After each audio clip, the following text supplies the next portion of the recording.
channel. So nandito tayo sa ating munting garden. Yan kung nakikita nyo. Yan po yung pinagkakabisihan natin ngayon. Tapos gumawa kami ng fish pond ni Miguel. Ayan. Wow! Daming isda. Yung mini fish pond niya. So ayan. Para may libangan din siya. So actually guys, more than 2 weeks na tong ating garden. So hindi ko pa lang napapakita, hindi ko pa naibablog. So marami tayong tatanim. Actually marami tayong tatanim dito. Nilagyan ko ng gate kasi gawa ng yung aso kinukot-kot yung mga tanim. So dito guys, meron tayong tanim na kalabasa, 2, 4, 6 na ano yan. Tapos meron tayong sitaw, ayan, may sili, may luya, may ampalaya. Ito papaya, tanim ng kapatid yan. Tapos meron pa tayong pinapatubong mga malunggay, mga talong para mas maganda yung ano natin. So bakikita ko sa inyo guys yung mga tanim natin dito. So yun doon muna sa amin yung mga talong natin ay ano.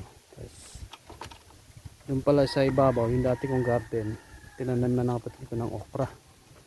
Ang okra naman yun, tsaka saluyot. So makikita ko sa inyo.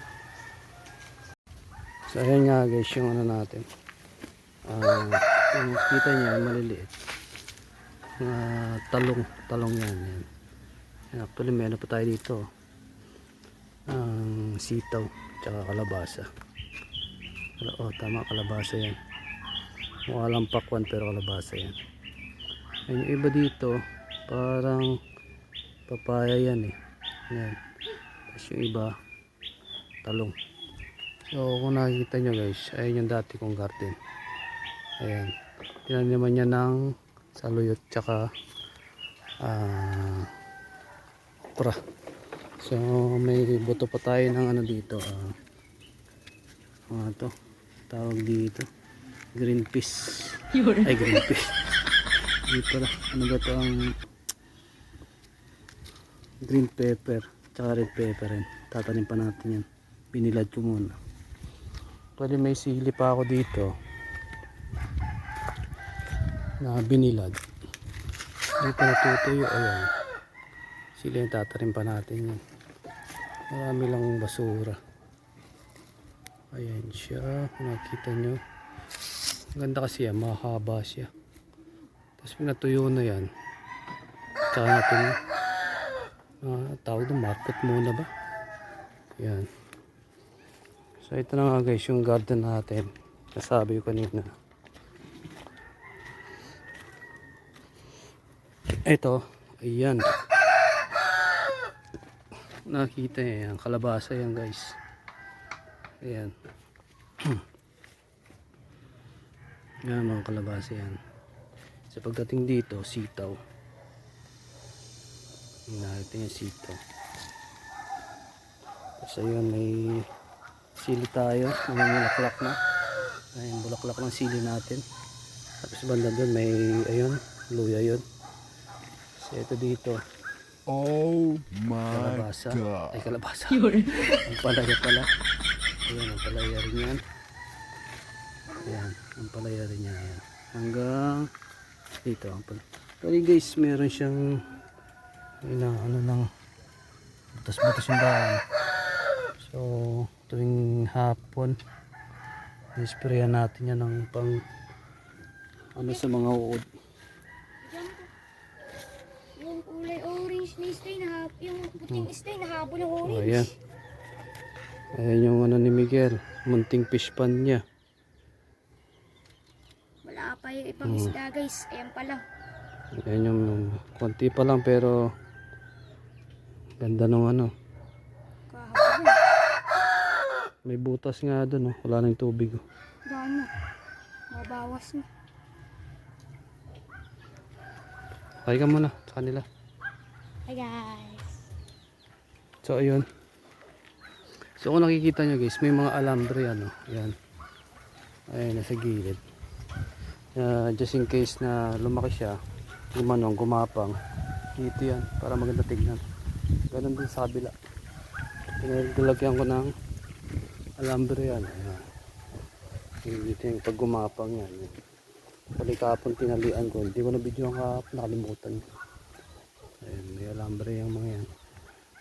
So para maganda tingnan, pag bumunga, ayun, nasa gitna. Kita nyo. Pag bumunga, dito yung sa gitna. Parang bubong siya. So actually guys, itong gitna na to, tataniman pa natin ng mga talong. Dito talong. Tapos dun sa kabila, mga sili. Ito na lang pwede nating itanim pa. Kasi medyo malaki pa yung space niya. So ayun guys, yung update natin sa garden natin. At nakita nyo naman, against the light, silaw. So yun yung ginawa natin. Kala nga nila daw sabungan eh. Pero hindi. Naging busy lang tayo ng konti sa ano. Actually may video na ako dito dati. Hindi ko lang siya na upload. May sa shorts ko lang yata yun. Hindi ko na. Sa shorts lang yata yun. So abang-abangan nyo guys. May tatanim pa tayong sitaw. Pechay naman, hindi natin lalagay dito. Hindi natin lalagay dyan. Lalagay natin sa ng mineral water.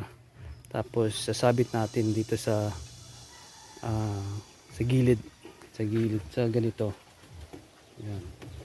Sabit natin yan para maganda tingin. Palibot yan. Papunta rin. Diba? Para maganda.